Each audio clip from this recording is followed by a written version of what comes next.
Hey everyone, my name's Shane and I'm a big baseball fan. Welcome to 3 Up, 3 Down. For those of you who know me, growing up playing baseball, I absolutely love to pitch. That ability to match wits in a one-on-one battle with any batter, which is something I absolutely live for. I love to pitch as often as I could in as many games as I could, and I was fairly effective. For those who know me, I wasn't the biggest thrower, but I knew how to spot the ball and change speeds, so I did fairly well in my career. But for today's video, I'm going to dive deeper into 3 pitchers in Major League Baseball and take a look at what has been successful for them this season. We've got some different variations of types of pitchers in this video, so if you want to see more of this type of content, make sure you comment down below what type of pitcher you'd like to see me break down. But for today's video, we're going to take a look at San Francisco Giants starter Carlos Rodon, Toronto Blue Jays starter Kevin Gausman, and Los Angeles Angels reliever Jimmy Herget. All 3 bring different aspects to their game, so we're going to break these down, take a look at the metrics, and see what's making them so successful this season. So let's get into it. First up, we're taking a look at the Giants' Carlos Rodon. Rodon has an absolutely incredible fastball. He throws it nearly 64% of the time, and is such an effective pitch, especially when he throws it up in the zone. So looking at Rodon's fastball, has a lot of high spin rate and a lot of velocity, which is rare for a left-handed starter in the game today. So it's not something batters are used to seeing. You take a look a little deeper into the metrics. We see his 64% on his fastball usage coming in at an average of 96 miles an hour, well above the league average. He's throwing his slider 31% of the time. Again, that coming in at 86 miles an hour is above league average. And then he throws the curveball occasionally. So essentially, he's a 2-pitch pitcher with that fastball-slider combination, but it's the fastball that really intrigues me. You look at some of his percentile ranks, his fastball velocity is in the 89th percentile in Major League Baseball. That is extremely rare for a left-handed starter. The chase rate at 93% really shows the effectiveness of that slider, but it's that fastball velocity spin rate that really has me intrigued.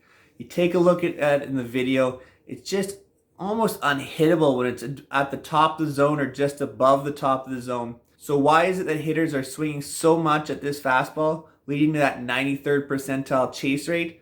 When you look at where he's throwing the pitch consistently and the type of movement he's getting from the pitch, or essentially lack of movement, is really what's making him so effective. Rodon and the Giants organization are just so smart. You look at the heat map in terms of his fastball, they know that elevated fastball you can see is so effective whether it's to a right-handed or left-handed hitter. He's thrown the fastball 415 times this year already, nearly 64% of the time. So when Rodon is pitching, batter has to expect fastball. It's just about a guarantee in every at-bat you're going to see one. But Rodon's fastball is so good that he can still beat you with it. You can see of the 415 pitches, he's had 226 swings. That's 60 with 61 misses. That's a huge number on a fastball. Normally fastballs don't have that kind of whiff percentage at 27%. That's really, really effective for Rodon. And it's a spin rate, 2,351 as average on the spin rate. That's what's creating this almost essentially lack of movement to his pitch, which we can take a look here and break down in terms of where he's ending up in the zone. The movement that Rodon has on his fastball is what makes him so effective.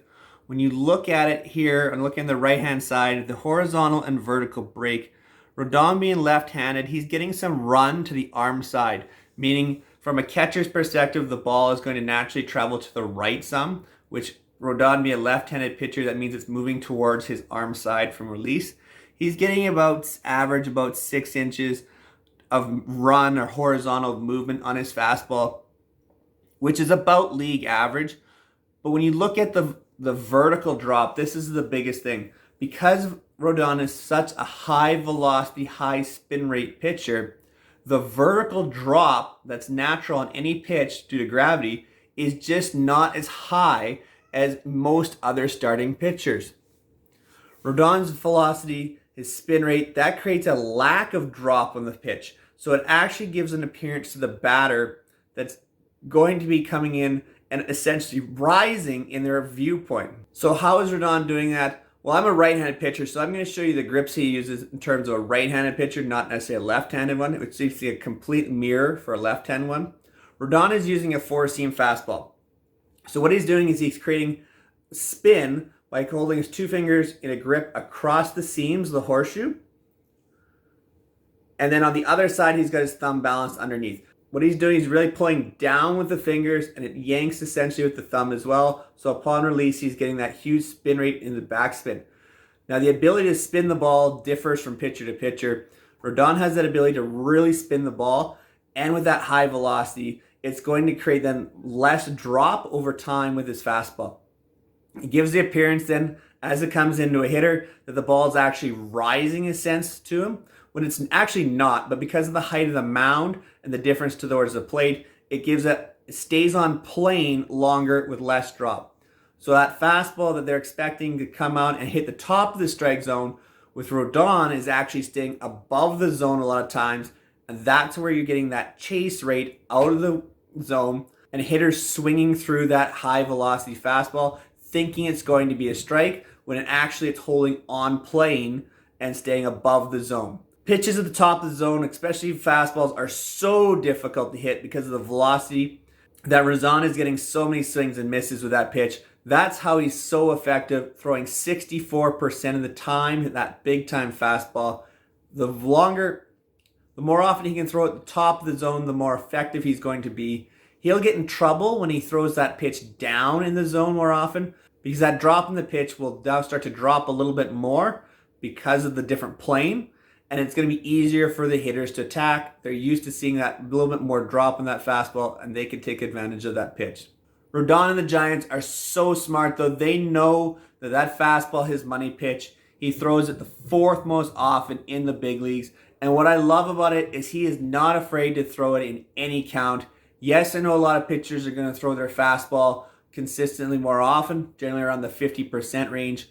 But when you get up to 64%, Rodon is throwing that pitch even to try and put batters away in 0-1, 0-2 counts and make quick work of them. That will also lower his pitch numbers and allow him to pitch deeper into games. You can see the breakdown in terms of the different counts where he's throwing his fastball.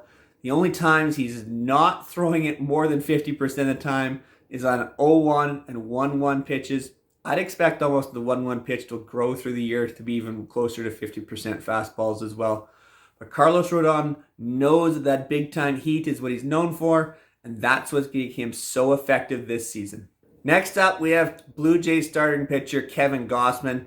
Gausman is different than Rodon in the fact that he's combining essentially two pitches together to make him so effective this season.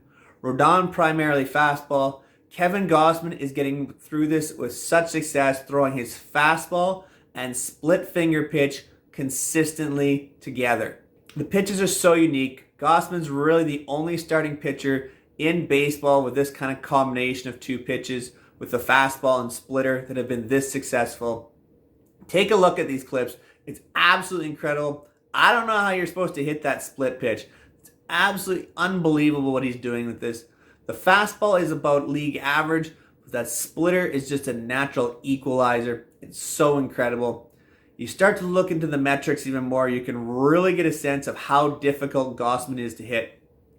His fastball, he's throwing about 50% of the time. League average about the 93, 94 miles per hour in that fastball. There's nothing crazy about that. It's the 40% changeup. So his splitter in this graph from BaseballSavant is being counted as a changeup. It's really a very similar style of pitch, so it's kind of combining his two. The velocity on that pitch is under league average in terms of a changeup, but he's throwing it so often, and you see the results there. An 82 percentile on K percentage. He doesn't walk anybody, 98% out there. His chase rate is the absolute best in baseball, meaning batters are swinging his pitches outside of the zone more than anybody in baseball, and that's because of the splitter. His fastball velocity, fastball spin rate are about average. There's nothing incredible about it, but it's the way he combines it with the splitter that makes him so successful. The biggest key of Gausman's success is, in fact, his release point. The fact his fastball and splitter are coming out of the exact same release consistently makes it nearly impossible for hitters to pick up. As the pitch approaches the plate, the fastball is going to stay on plane when the splitter is going to drop off a table with such movement that the hitters can't tell the difference until it's about a third, maybe halfway to the plate when they start to see the difference in the pitch. That's such a small time to react to the pitch. It makes it so successful. Gausman releasing that pitch at the same time creates a natural tunnel where it appears like every pitch is coming out of that exact same tunnel, and then the break takes it in different ways, and the hitter has to react to that, or they're going to have to guess as to what the pitch is. So how is Gausman doing it? Well, his four-seam fastball going to be very similar grip to Rodon. We've talked about this. Across the seams here, thumb underneath, that pull of that pitch. Going to create a little bit of movement. Gausman's doesn't move as much as Rodon. It's going to drop more naturally like most pitchers in baseball. But it's the splitter that really changes things in the game for him. A lot of pitchers, when they throw a split finger fastball, will take it across the narrow seams and have a widened grip with the two fingers. Now, I struggle to throw any splitter. I've never been able to do it. My fingers just don't have this type of spread that you would need to throw a proper splitter all the time. But that's the idea with the grip. That's what most people are using. Gausman's splitter is so different. Gausman is gripping his along the side with the finger and up on top. So he's actually gripping on top. He's getting 3 fingers across with that middle finger running along the seam of the pitch. And on the outside of the ball is where he's going to get your other finger. Now, I haven't even having a hard time even trying to hold it. He's going to grip it with his 3 fingers together essentially on top. But it's that middle finger along the seam that's so important. And on the outside, he's going to have his finger along the side. And his thumb is either going to be tucked alongside, or if he wants a little bit more control, he puts it underneath. But in most part, it's going to be along the side. And that's where he's getting his most effective movement.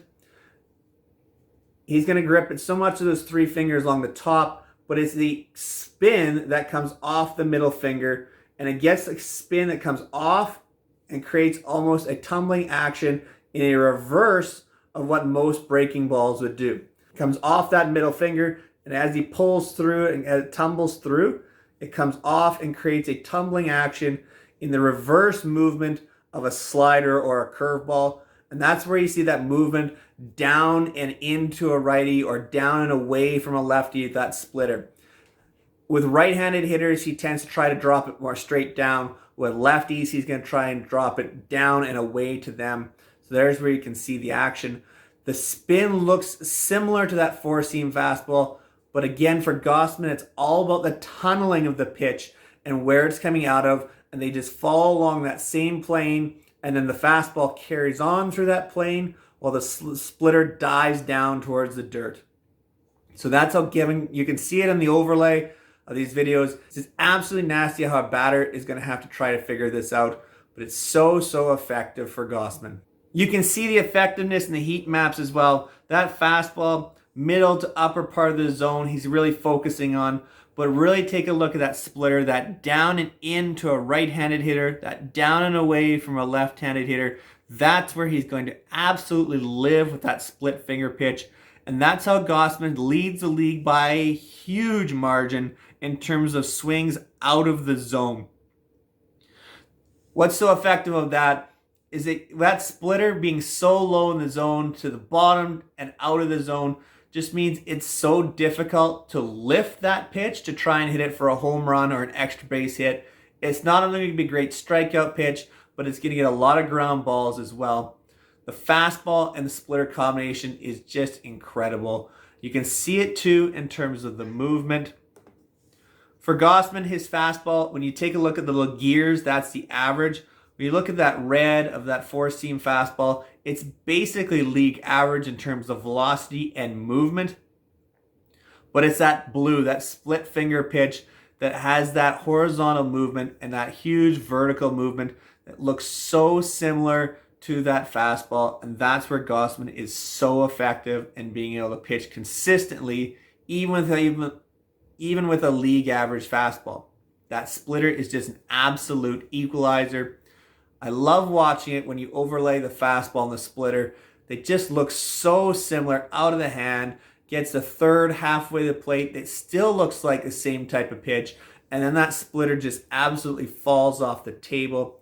Gausman has been so effective this year with that combination.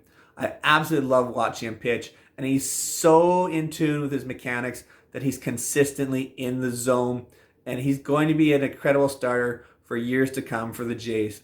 Our third guy that we're going to take a look at is Angels reliever Jimmy Herget. Yeah, I hadn't really heard of him much either, but he's gained a cult following and become known as the human glitch. And you take a look at what he's done this year for the Angels, you can see why. Herget is so funky. He comes with a sidearm delivery, and it's his sinker and curveball combination, as well as some of the slider, but primarily that sinker curveball that's just so fun to look at. And you take a look at the breakdown of him, it's so fun. Herget really jumped on the scene with this pitch to Rays catcher Francisco Mejia. It's so rare to see a pitcher hit a batter who swung at the pitch. The movement on that curveball is just unbelievable. And when you combine it with he's throwing the sinker, it's absolutely unreal.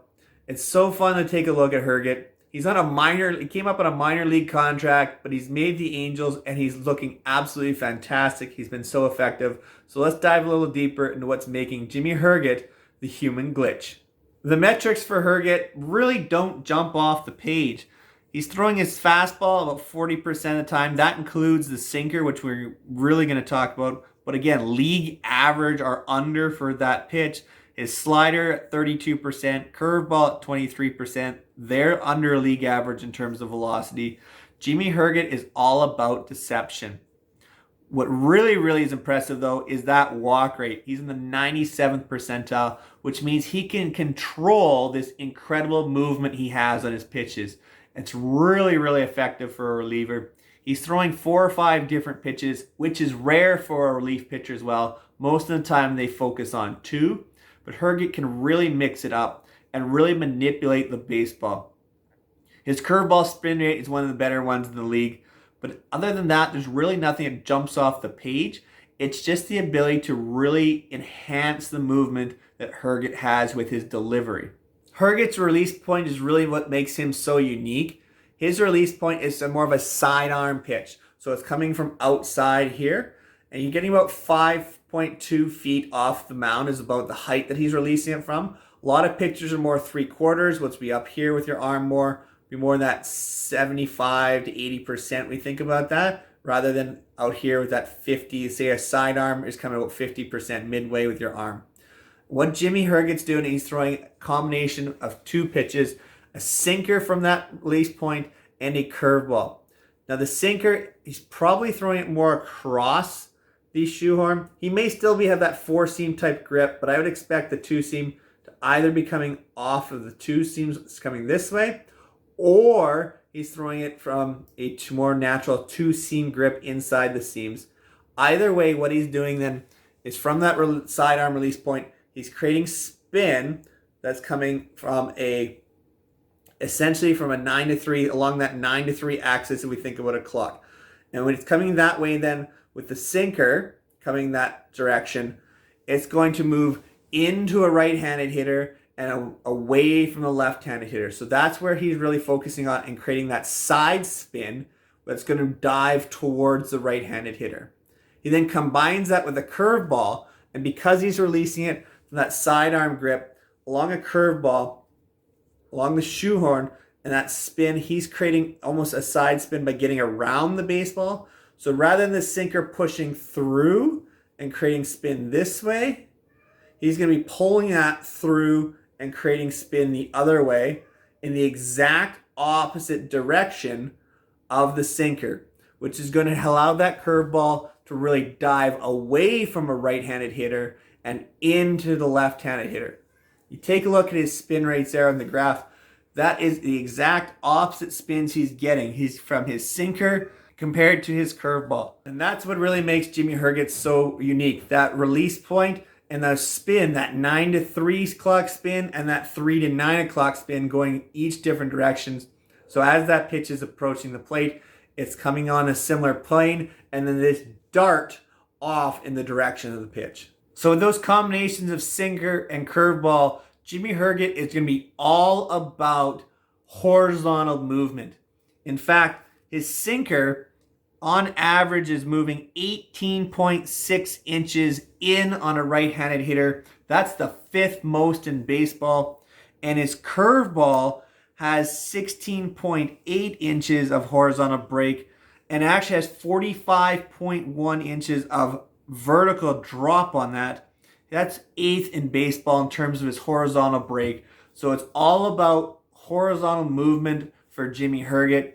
Those pitches coming in on such a similar plane and there's just darting off in the different directions. Take a look at the clips. You can absolutely understand how he's so difficult to hit. You can see this from the Giants hitter's perspective. You see that sinker in the first pitch dart way away and a huge horizontal movement. So when you see that pitch coming in the next one and that curveball, you expect that pitch to take off and tail away again, but it snaps back from that same plane. And then you see the overlay. It's just ridiculous how that sinker curveball work together to really affect the mindset of the batter. Jimmy Herget has been so effective for the Angels. I absolutely love watching these clips over and over from him. It's so effective to see that different release point and lower velocity be so effective in the big leagues. Thank you so much for making it all the way into the video. I greatly appreciate all the support. I absolutely love talking about pitching. So if you're into this kind of content, make sure you hit that thumbs up button down below, subscribe to the channel, and comment who you'd like for me to look at next video. Maybe we take a look at a changeup from a Logan Webb or a slider from a Clayton Kershaw. Any of those types of pitchers, I am completely in for this. If you love this type of content, just let me know and I'll make more of it. So until next time, take care, everyone.